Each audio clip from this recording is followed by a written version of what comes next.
จันแดงนี่สัมภาษณ์นี่คนเกิดมาแต่ดนนี่คนเคยบวชมาตัวครับนี่บวชมา10 ปีเท่าซับพี่บ่ทันได้ตัวเพิ่นบ่ได้แต่ว่าผมเรียนสูงนะครับชั้น3ครับหลักการนี่เว้าเพิ่นคือเพิ่นเว้านี่คือเพิ่นจักควมเด้เว้ามีหลักการจังซั่นจังซี่มีเป็นแต่มีอนาคตเด้เบิ่งคนแต่เนี่ยบ่เห็นอนาคตว่าซั่นเนี่ยบ่เห็นครับม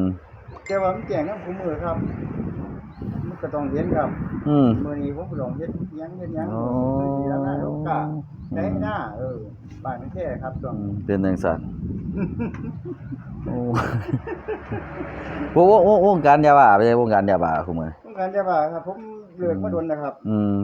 อนาคตนี่คันบ่เซานี่อนาคตเป็นบ้าแม่นบ่ครับเฮ็ดจังได๋ก็ปกติครับเฮ้ยเป็นจังซั่นบ่โอ้ยโอ้ยเนาะยังเทื่อก็คิดได้แม่นบ่แต่ว่าปฏิบัติบ่ได้แม่นบ่ฮะปฏิบัติจังได๋ครับ